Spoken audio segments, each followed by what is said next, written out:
Bueno, pues empezamos ya. Buenas tardes a todos y a todas y os doy la bienvenida a esta tarde, una nueva tarde a la conferencia del Ayuntamiento.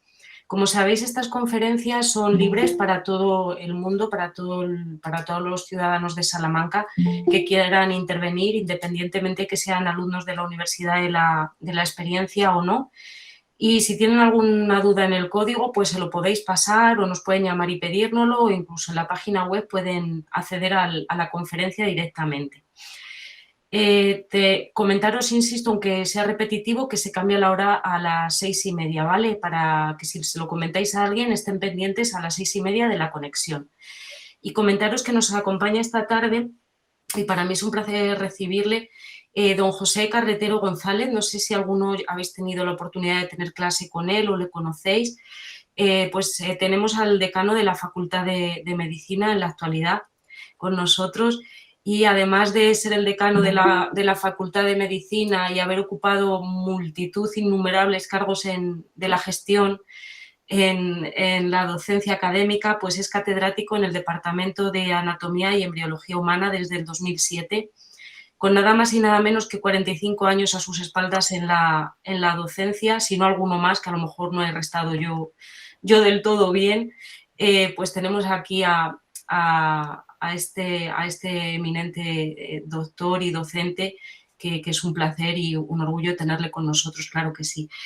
Bueno, pues sobran mucho las palabras, por lo menos de mi parte, porque es un currículum extensísimo y una pasada. Es licenciado y doctor en medicina y en cirugía, y cuenta, aparte de esto que ya es, cuenta con una amplia trayectoria en el campo de la investigación a sus espaldas, una investigación que, bueno, pues que a todos nos viene muy bien que él esté ahí y que se favoreciera en el futuro y todos nos sensibilizáramos con la importancia de la investigación y de la prevención.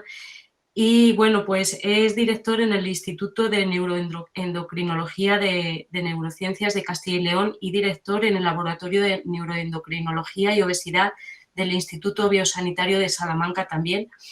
Y en el campo de la investigación tuvo el premio en el 2015 de María Maeztu a su trayectoria como investigador. Como os he dicho, ha ocupado cargos en la gestión, bueno, innumerables. Ahí donde hay un cargo va don José Carretero. Y aparte, bueno, yo he tenido antes un ratito para hablar con él y me ha comentado pues de su experiencia fuera, en el extranjero, en otros ámbitos sanitarios, y desde luego hablar con él es muy enriquecedor.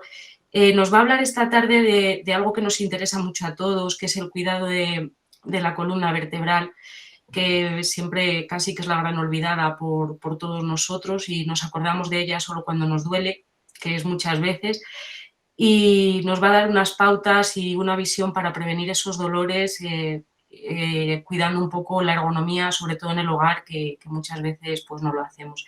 Y sin más, doctor, pues le dejo con la clase y espero que la disfrute. Muchas gracias por esa presentación que, bueno, pues no es más que el resultado de trabajar, como yo digo, y de estudiar. Y además me siento un privilegiado porque he podido trabajar en algo que me ha gustado siempre. Entonces, poder vivir en eso, en un mundo en el cual te sientes tremendamente satisfecho, evidentemente para mí es una satisfacción y un privilegio. Y sin más, que agradeceros mucho el haberme invitado a estar aquí. Y bueno, pues voy a hablar, voy a haceros una presentación que muchas veces cada una de las diapositivas que os voy a presentar podría ser un tema de una hora, ¿vale? Lo cual quiere decir que, bueno, pues no voy a profundizar demasiado en muchas cosas, pero no creo que lo importante sea profundizar demasiado en eso, sino coger el concepto y la idea global de lo que os quiero transmitir esta tarde. Para ello, pues vamos a empezar por plantar aquí, a ver cómo hacemos lo de compartir, para que podáis ver un poco lo que quiero enseñaros. Vámonos al principio, porque esto no se ha puesto al principio.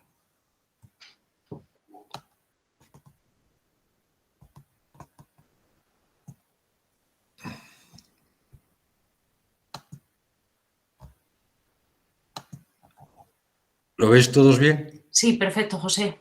Vale. De acuerdo, pues entonces la idea es un poco la siguiente. Quiero en primer lugar plantearos una frase que seguro que habéis oído todos, que es que sin salud no hay calidad de vida. Y a esa frase yo le añado otra que me parece sumamente interesante y es que con dolor no hay calidad de vida. El dolor es una alarma, no es ninguna enfermedad. El dolor lo que está diciendo es que algo se está estropeando.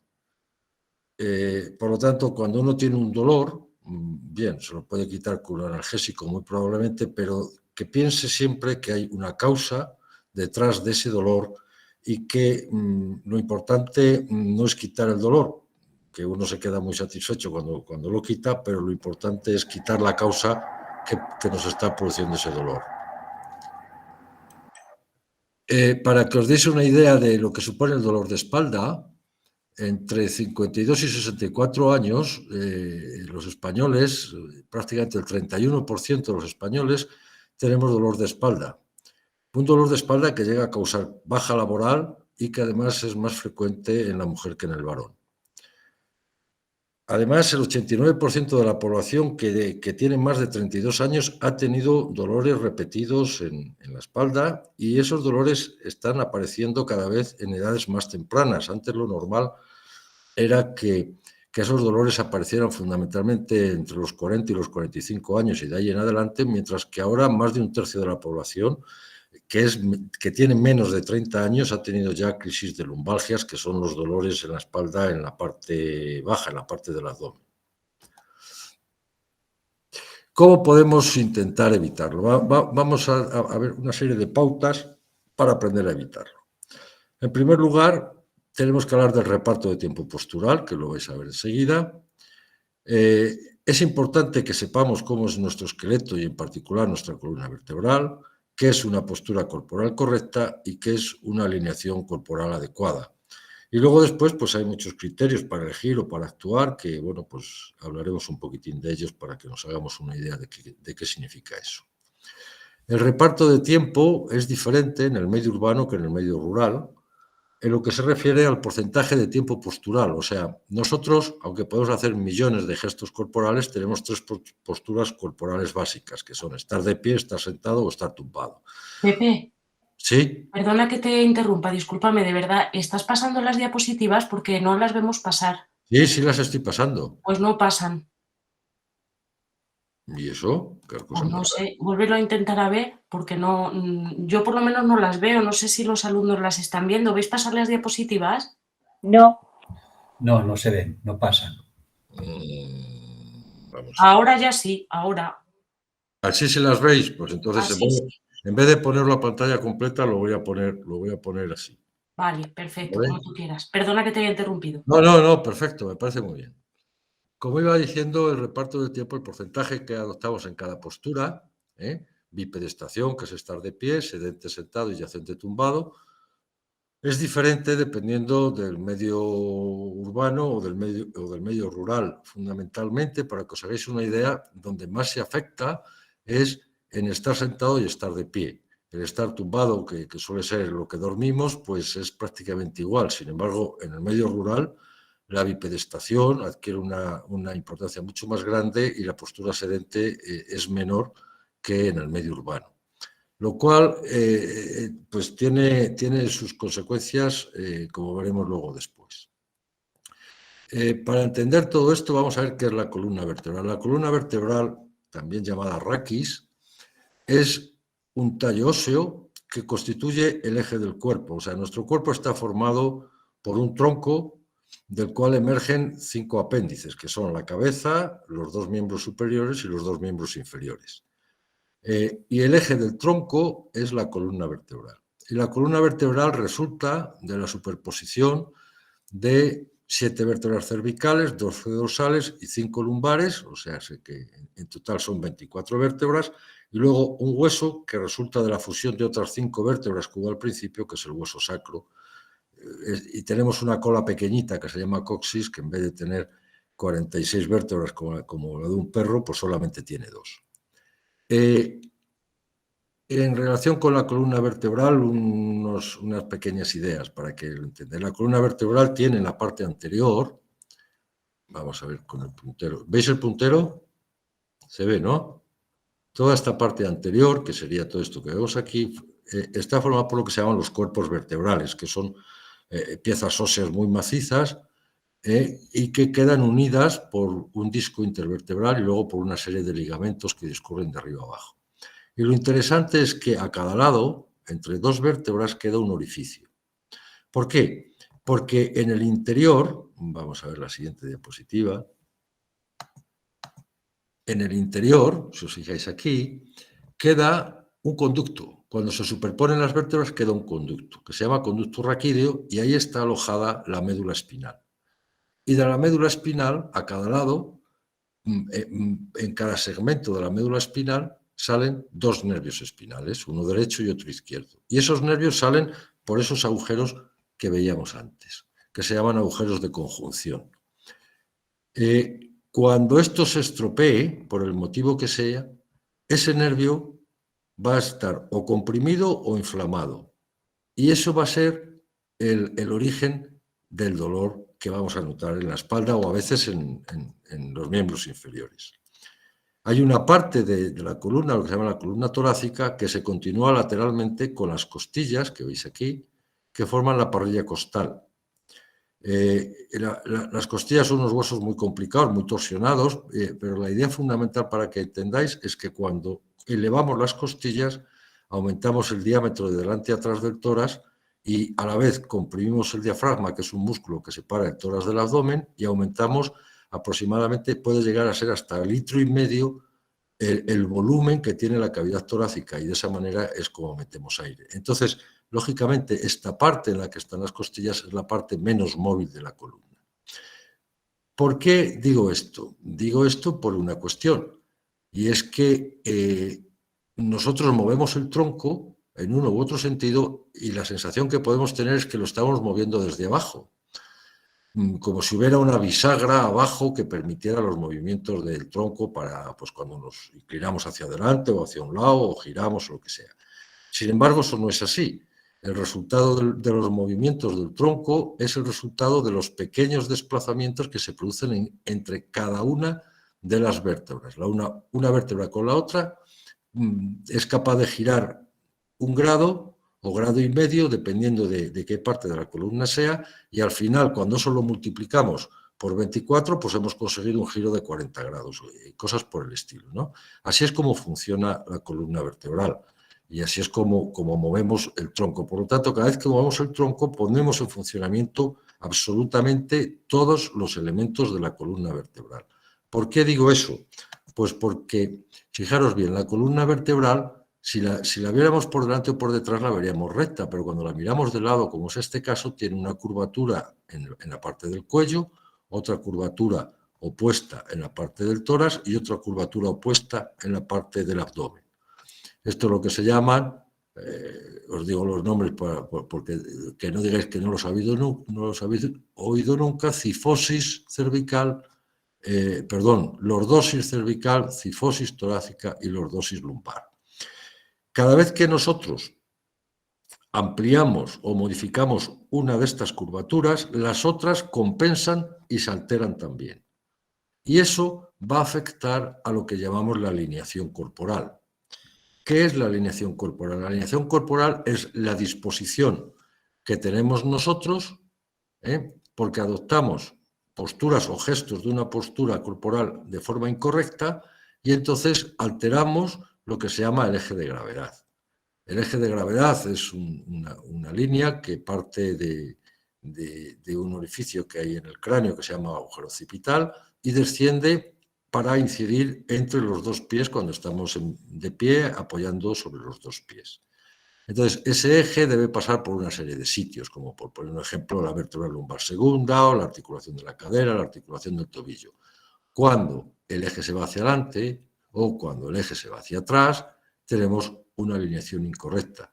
Cuando nosotros modificamos, por ejemplo, la curvatura en el cuello, automáticamente eso se compensa con una modificación en el tórax y una modificación en el abdomen. La inmensa mayoría de estas posturas incorrectas son perfectamente modificables, sobre todo hasta los 35 años. No hay ningún problema para ponerse erguido cuando uno no lo está. Pero a partir de los 35 años, los elementos de la columna vertebral, que veremos luego después que intervienen en este proceso, pierden agua. Y al perder agua, la rectificación es mucho más difícil y da lugar a alteraciones que se mantienen en el tiempo y que acaban deformando las curvaturas de la columna, ¿vale? Entonces podemos tener desviaciones laterales, como estas que veis aquí, o podemos tener escoliosis, que son alteraciones en el giro, etcétera, etcétera. El tema clave para que entendamos qué es lo que está haciendo la columna, aparte de mover, la columna es un elemento que transmite peso. Y entonces, para que os hagáis una idea, la superficie del cuerpo vertebral, el peso va por los cuerpos vertebrales. Por la superficie del cuerpo vertebral de una vértebra dorsal, como es el caso del ejemplo que tenéis en la imagen, tiene aproximadamente unos 3 centímetros cuadrados, no tiene más, ¿vale? Pero vamos a ver qué es lo que es capaz de soportar. Por física, la fuerza es igual a la masa por la aceleración. Pues esta señorita, por encima de este punto de su columna vertebral, de ahí hacia la cabeza, tendría una masa de aproximadamente 40 kilos. Y la aceleración es la de la gravedad, que son 9,8 metros por segundo. Como la distancia del suelo es de 1,5 metros, la aceleración total sería de 14,7 y la fuerza sería de 588 newtones. Para que os hagáis una idea, la fuerza que desarrolla una moto cuando sale de un semáforo acelerando a toda velocidad. Y eso es lo que está recibiendo cada segundo esta vértebra que está dispuesta a esa altura en la columna vertebral. Eso, cuando nosotros cargamos con pesos o modificamos en algunas cuestiones, aumenta. Por ejemplo, si ponemos 3 kilos en cada mano, 3 kilos en cada mano supone llevar una bolsa de supermercado que lleve pues 2 tetrabris de leche, el pan y una tarrina de margarina. Pues la fuerza que va a soportar esa vértebra pasa de 588 a 676 newtones. Cuando cambiamos el plano, por ejemplo, una cosa cotidiana como es subir o bajar escaleras, una escalera habitual supone pasar a 686 newtones y si llevamos 3 kilos de peso a 789 newtones, que eso ya es la fuerza que desarrolla un coche como un Ford Fiesta aproximadamente cuando sale de estar parado y empieza a andar al meter la primera velocidad. Y esto lo está soportando cada segundo de los que estamos de pie a lo largo de nuestra vida, que son montones de años, no de segundos, montones de años. ¿Cuáles son las repercusiones que sobre la columna tiene? ¿Qué es lo que está ocurriendo? Bien, entre vértebra y vértebra hay una estructura fibrocartilaginosa que se llama disco intervertebral. Y el disco intervertebral en el centro tiene una sustancia, tiene un componente que es parecido a una canica pequeña, pero que es como si fuera gelatina, para que os hagáis una idea. Es una cosa que tiene mucha agua y que, por lo tanto, cuando se comprime una vértebra sobre la otra, libera agua y esa fuerza de dispersión hace que la vértebra no se lesione. Pero cuando nosotros transmitimos la fuerza de arriba abajo de una vértebra a otra y las vértebras están bien alineadas, pues esa carga, esa fuerza está incidiendo en la parte central del disco, que es donde está el núcleo pulposo. Sin embargo, si la columna, por ejemplo, la tenemos flexionada, esa fuerza ya no incide sobre la parte central, sino que se desplaza hacia atrás o hacia adelante en el caso de que fuera una extensión forzada. Y ya va a caer sobre esta zona roja, que la he puesto en rojo porque es la zona peligrosa. Y a partir ahí ya no hay núcleo pulposo y por lo tanto la respuesta a las presiones no es normal. Entonces, cuando está alineada a una fuerza que viene de abajo se opone, perdón por tocar, una fuerza de resistencia. Esa fuerza de resistencia, si se está alineada, neutraliza la fuerza de presión por la fuerza de resistencia, se ve neutralizada por la acción del núcleo pulposo. Pero si está en flexión, entonces resulta que tenemos una fuerza de resistencia delante, que es convergente hacia el disco, y una fuerza de resistencia y de presión que son divergentes en la parte de atrás. Lo que ocurre es que dos fuerzas de la misma magnitud, de la misma dirección y sentido contrario se anulan, pero dos fuerzas que no tienen la misma magnitud y no tienen el mismo sentido, ni tienen la misma dirección, entonces ya no se anulan. Y es lo que está ocurriendo en este caso, en el cual el núcleo pulposo se ve disparado hacia atrás, porque es igual que si estuviéramos apretando una aceituna por uno de los polos, la aceituna se va a escapar siempre de la pieza que hacemos con los dedos. Entonces, daros cuenta de que aquí quedaba uno de los agujeros de conjunción y aquí quedaba el otro, y aquí en el medio queda la médula espinal. La propulsión de esto hacia atrás, por una vez, no pasa nada, pero si esto lo hacemos 50 veces al día durante 30 años, pues entonces ya sí pasa algo. Los ligamentos se estropean y la cosa ya no discurre por donde tiene que discurrir. ¿Qué ocurre, por ejemplo, cuando nosotros no nos sentamos bien? Estar sentados en esta posición a nosotros nos resulta agotador. ¿Por qué? Pues porque los músculos tienen que estar contraídos para mantener la columna con sus curvaturas. Entonces nos resulta mucho más cómodo poner la columna como si fuera una C, porque los músculos ya no tienen ese problema. Pero claro, el problema es que aparece una fuerza muy fuerte hacia atrás y otra fuerza un poco menos fuerte a partir del centro de la curvatura hacia adelante. Y dos fuerzas que traccionan sobre un eje en sentido contrario y que no mantienen la misma dirección, la consecuencia es que se producen fuerzas de cizallamiento y es lo mismo, bueno, pues que si agarráramos una rama de un árbol por un extremo y por otro y tiráramos con la mano derecha hacia abajo y con la izquierda hacia abajo, la resistencia de la rama, ¿qué es lo que haría? Pues que la rama se partiera por el centro. Pues algo parecido es lo que le estamos haciendo a la columna vertebral. De tal manera que, fijaros bien, cuando estamos sentados siempre hay una fuerza que tira hacia atrás. Y ese tirar hacia atrás de la columna lumbar va a hacer que la columna lumbar se estropee. Para evitar eso no hay nada más simple que neutralizar esta fuerza con una fuerza que lleve el sentido contrario. Y para eso es para lo que está cualquier respaldo. El respaldo, si donde apoya la columna es en la zona lumbar, entonces automáticamente se neutralizan las fuerzas y todo va hacia abajo y no hay ningún problema. El problema es cuando el respaldo no queda a nivel lumbar, queda a nivel torácico o queda en el cuello, como puede ocurrir cuando nos sentamos en un sofá. ¿Vale? Entonces, ¿por qué os traigo esta imagen? Lo que representa esa gráfica es la contracción muscular que tienen los músculos de la espalda cuando me siento mal y la contracción muscular que tienen cuando me siento bien. Como os decía antes, es mucho más grande cuando me siento bien que cuando me siento mal. Y entonces, una cosa que hacemos cotidianamente sin darnos cuenta es que confundimos el confort con la salud. El músculo, si me siento mal, no se cansa, pero el hueso se estropea. Y es lo que tiene consecuencias crónicas a la larga es precisamente que el hueso se estropee.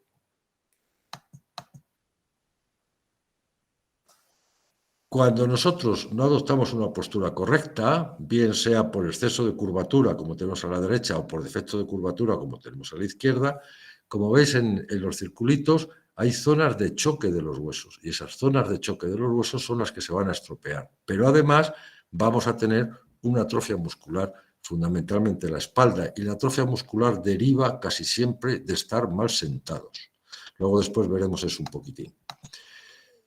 También porque hacemos mal gestos que son gestos cotidianos, como podéis ver ahí, por poner algún ejemplo, coger pesos que están muy adelante o intentar levantar un cubo que hemos llenado de agua en un pilón estando flexionados hacia adelante. Todo eso va a llevar a que la columna vertebral sufra. Cuando cargamos, esto sería lo correcto y esto sería lo incorrecto. Pero ¿cuántas veces cargamos así, aunque no sea más que para coger el objeto que vamos a cargar? Entonces, aquí se neutralizan las fuerzas, aquí el disco se dispara hacia atrás. Otra cosa que hacemos mal, yo creo que si yo ahora preguntara a todos, bueno, en las estanterías o en los muebles altos de la cocina o en los muebles bajos de la cocina, ¿qué es lo que ponemos en los muebles altos arriba del todo y qué ponemos en los muebles bajos abajo del todo? La respuesta seguramente sería lo que menos usamos. Sin embargo, la respuesta correcta debería ser lo que menos pesa. ¿Por qué? Porque aquí tenemos el ejemplo. Dentro de lo que sería una estantería, lo que esté al fondo debe pesar menos que lo que está en la parte anterior. Y cuanto más arriba o más abajo vayamos, debemos de colocar las cosas que pesan menos. Entonces, si yo la olla a vapor la uso poco, la pongo aquí arriba. Y aquí pongo los vasos, y eso es un error. Desde el punto de vista biomecánico, para la columna vertebral, eso es un error, porque para coger esto, tenemos, a la hora de sacarlo, tenemos que echar el tronco hacia atrás, aunque no nos demos cuenta, y tenemos que poner los brazos completamente arriba del todo. Y eso supone hacer un arco con la columna de una manera en la cual el peso ya no se transmite bien. Otra cosa, que usamos un mal mobiliario o que no usamos bien el mobiliario. Pongamos un ejemplo. Esto que tenemos aquí arriba, que es muy bonito y parece una playa tropical, es la cosa más mala que se puede hacer. O sea, el que inventó la hamaca debía tener cadena perpetua, ¿vale? O podemos tener una silla perfecta con un apoyo lumbar bien hecho, pero en vez de sentarnos bien nos sentamos mal. Lo cual es muy frecuente, por ejemplo, cuando se trabaja con ordenadores o con portátiles, como estoy yo ahora mismo, yo no tengo la columna bien puesta. Y bueno, pues esa es una realidad y eso lo hacemos muy a menudo hasta sin darnos cuenta. O podemos tener una silla que es capaz de modificar su altura, etcétera, etcétera. Y fíjense bien, si nos pasamos y el talón no apoya en el suelo, la presión que hace el borde de la silla es sobre la parte posterior de la rodilla. Y si nos pasamos y estamos demasiado bajos, tenemos hiperflexionada la rodilla, la presión se produce en la pelvis. ¿Qué consecuencias tiene esto? Bueno, pues las consecuencias que tiene esto, yo creo que todo el mundo sabe lo que es una manguera de jardín. Abrimos el grifo, el agua sale por el otro extremo de la manguera. Si yo ahora doblo fuerte la manguera, el agua deja de salir. Bueno, pues eso es lo que estoy haciendo aquí con las venas popliteas en el caso de la rodilla, las venas ilíacas en el caso de la pelvis. Y eso da lugar a varices y trombosis, simplemente por sentarnos mal. Fíjese, porque, bueno, pues esta posición, por ejemplo, es la posición típica, lógica y normal, porque es la que favorece la evacuación del recto que tenemos en el inodoro. Entonces, yo siempre cuando hablo de estas cosas digo lo mismo. Al inodoro no se va a leer ni siquiera el prospecto o la composición de la pasta de dientes. Al inodoro se va lo que se va y no hay que estar allí más rato del que se tiene que estar. Porque esto produce hemorroides y produce trombosis ilíacas. Y esto produce trombosis de la vena poplitea y varices en toda lo que es la pierna y el pie. Otra cuestión interesante es la cama. En la cama nosotros tenemos que dormir teniendo la columna vertebral recta. Luego veremos a ver los elementos de la cama, ¿vale? Pero esto es facilísimo encontrárselo con una persona cuando está acostada. Y fíjense que la columna en vez de recta va haciendo una serie de curvaturas que no tienen nada que ver con las curvaturas naturales de la columna vertebral. Y eso es uno de los motivos por los cuales se duerme mal, se descansa mal e inclusive se puede llegar a tener insomnio por no saber acostarse bien. Y es una cosa realmente sencilla. Bueno, no voy a insistir mucho en esto, pero cogiendo dentro de las muchas consecuencias que tiene que la postura corporal no sea correcta, vamos a coger lo que supone el gasto de energía. Aquí está la persona bien sentada y el gasto de energía es casi la mitad que estar de pie. Pero si estamos mal sentados, el gasto de energía es mayor. Aunque parezca que estamos más descansados, estamos consumiendo el doble de energía que si estuviéramos de pie, ¿vale? No se quede en la anécdota del gasto energético, porque yo siempre, cuando le hablo de estas cosas a mis alumnos en la facultad, les digo que a nadie se le ocurra adelgazar sentándose mal, porque como aumento el gasto de calorías, pues entonces voy a adelgazar. Bueno, pues no, o sea, así no se adelgaza. Hay otros métodos mucho mejores, como veremos dentro de un rato. ¿Qué consecuencias tiene todo esto? Por ejemplo, que se alteren las columnas. Antes decíamos que en el cuello los cuerpos tienen que tener una curvatura convexa hacia adelante. Cuando esto no se hace bien, se pierde esa curvatura. Como pueden ver en esta placa, los cuerpos están todos alineados en línea recta, en vez de seguir la curvatura teórica que ven ahí en naranja, que debería seguir. Eso está alterando la salida de todos los nervios espinales cervicales, que da tremendo, o sea, esto es el origen de la tortícolis, de todos los dolores en la nuca, hasta la parte media superior de la cabeza por arriba, por donde está el pelo, y hasta por detrás de la oreja, todos los dolores proceden del cuello, no proceden de la cabeza, proceden de pinzamientos de todos estos nervios que tenemos aquí. Más consecuencias. Cuando chocan las piezas donde no tienen que chocar, se producen artrosis. Primero artritis, porque se produce inflamación, y luego artrosis. Y la artrosis puede acabar llevando a que prácticamente la vértebra casi desaparezca. O sea, en vez de ser una vértebra de este tamaño, fíjense el tamaño que tiene esta vértebra que tenemos aquí, porque puede llegar incluso a romperse. ¿Y esto por qué es más frecuente en mujeres, sobre todo en mujeres posmenopáusicas? Porque tienen una pérdida muy importante del depósito de calcio en el cuerpo de la vértebra. Tienen una cosa que se llama osteoporosis, y eso hace que la vértebra sea menos resistente, y por lo tanto se pueda estropear. Consecuencias de todo eso va a ser una hernia discal, se rompe el ligamento, sale el núcleo pulposo que ya se ha hecho, ha perdido el agua y se ha hecho rígido, y comprime el nervio que estaba saliendo por aquí. Y aquí tienen, pues, en una imagen de una resonancia, estos serían los nervios, y la médula espinal, y aquí tienen la hernia y ven cómo la está comprimiendo completamente. Eso es el origen de la ciática, de las lumbalgias, de las lumbociáticas, etc. Aquí tienen otras resonancias todavía más llamativas, para ver las hernias discales aquí o aquí. En este caso, por ejemplo, hay dos. La gran diferencia es que estas dos hernias discales son en el cuello y esta otra son en la parte del abdomen, en la zona lumbar. Prevención.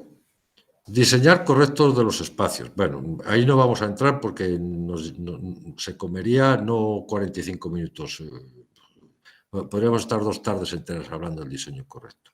El ejercicio físico, tanto el estático como el del paseo. Una dieta equilibrada para evitar el sobrepeso. Una adquisición apropiada de mobiliario y un uso apropiado del mobiliario. Vamos a pasar por encima sobre alguna de estas cosas para que veamos. Por ejemplo, el ejercicio físico, cuando estamos sentados, es muy fácil hacer este tipo de ejercicios, como echar los brazos extendidos hacia atrás, ponerlos detrás de la espalda y echar la cabeza, perdón, detrás de la nuca y echar la cabeza hacia atrás, ladear o girar la cabeza, subir y echar los hombros hacia atrás, subir el brazo de abajo arriba. O sea, son ejercicios muy simples, pero que ayudan mucho para arreglar la espalda y para alinearlo bien. El paseo es fundamental, porque cada vez que nosotros levantamos un pie, modificamos la posición de la columna y la contracción de los músculos. Y eso hace que, al ser alternativo, ahora contraigo este y relajo este, ahora relajo este y contraigo este, potencio mucho los músculos de la espalda, que es fundamental de cara a mantener la columna en su posición. Otra de las cuestiones interesantes del paseo es el gasto calórico que tiene. Nuestro esqueleto está diseñado para andar. No está diseñado para saltar, ni para correr, ni para volar, ni para nadar. Está diseñado para andar.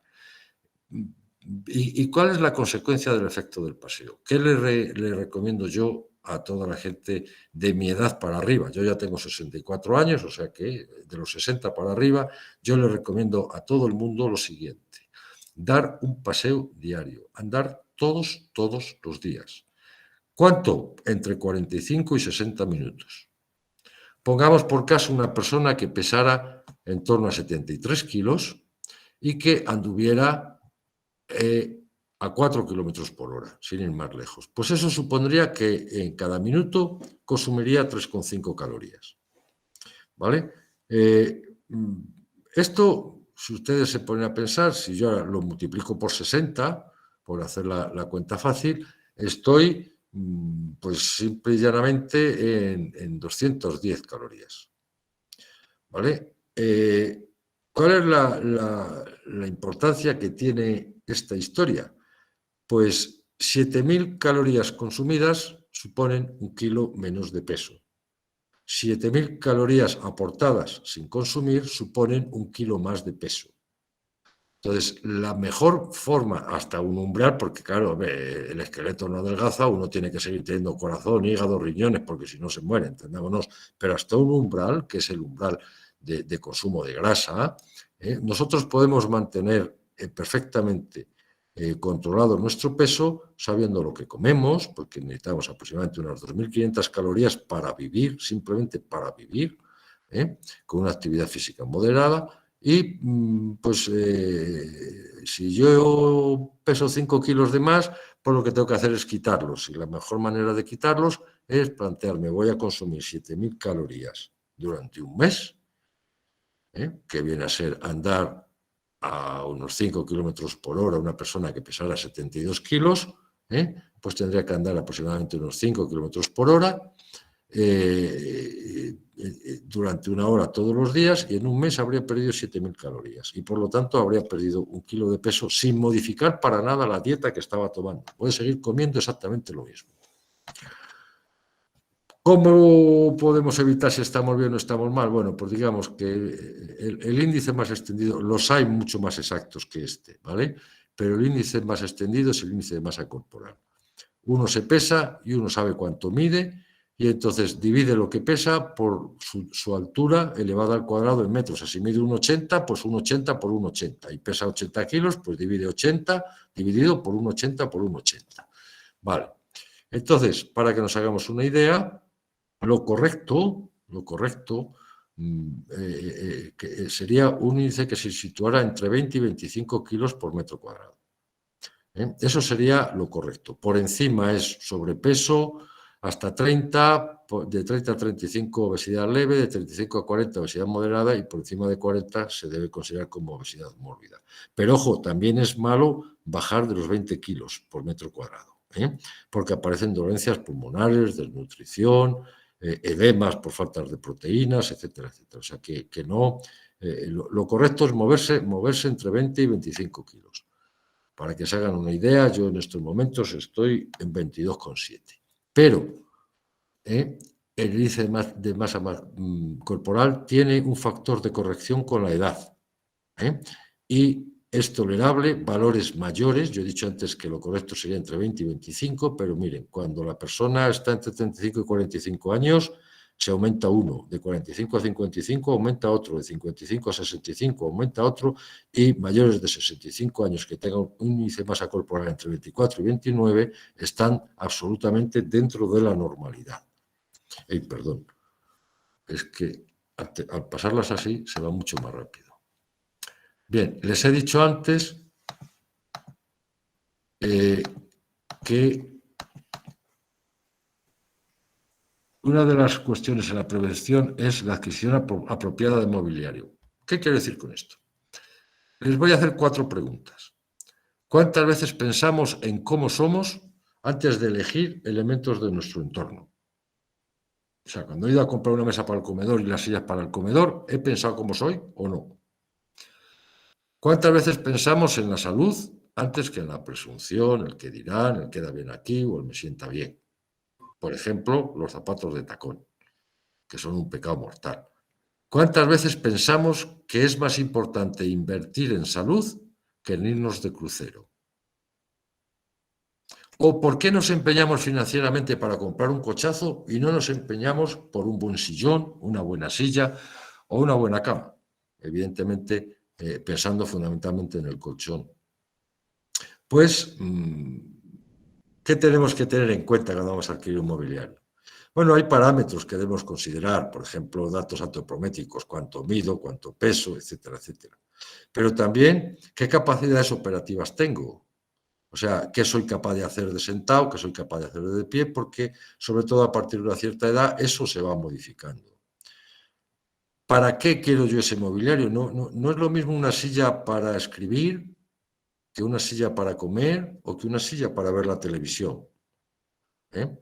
La preferencia del usuario también es importante porque si un usuario prefiere que la forma de una silla sea de una manera o de otra, eso también es un elemento a tener en cuenta. Y luego aspectos fisiológicos y biomecánicos en los cuales no voy a entrar porque son aspectos realmente complicados.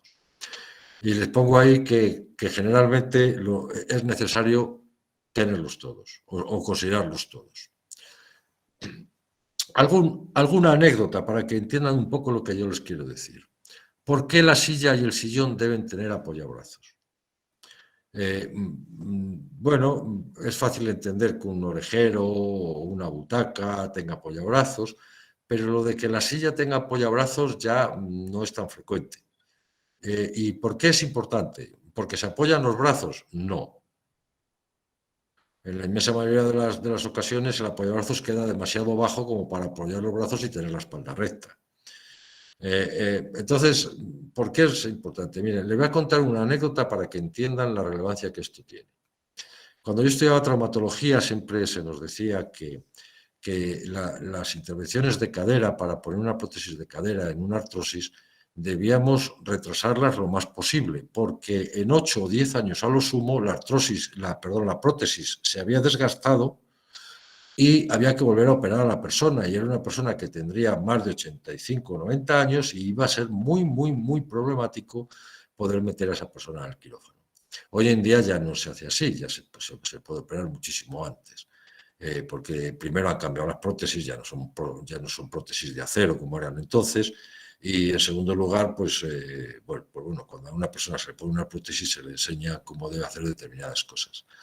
Pero los ingenieros, porque esto era una cuestión de ingenieros, los ingenieros industriales que hacían las prótesis se planteaban por qué mujeres, porque generalmente entonces prácticamente solo se operaban mujeres, por qué mujeres mayores de 70 años desgastaban la prótesis siempre por el mismo sitio, que era la parte superior y anterior de la prótesis. ¿Y por qué siempre? ¿Y qué ejercicio hacían esas personas? Y se dieron cuenta de que el ejercicio que más veces hacían era sentarse y levantarse de estar sentados. Y entonces analizaron cómo lo hacían. Y si ustedes se sientan en una silla que no tiene apoyabrazos y se levantan, siempre van a echar el cuerpo hacia adelante para levantarse. Mientras que si tienen apoyabrazos van a poner las manos sobre el apoyabrazos y se van a levantar en vertical, con la espalda recta. Y entonces la cadera no sufre. Entonces, la razón fundamental de que una silla tenga apoyabrazos es para que la cadera no sufra. ¿Por qué debe tener elementos regulables? Pues bueno, pues lo que hemos hablado antes, porque así se puede apoyar el talón sin hiperflexionar la rodilla, porque así puede haber un apoyo lumbar que rectifique las fuerzas que sufre la columna vertebral, etcétera, etcétera. O sea, todo...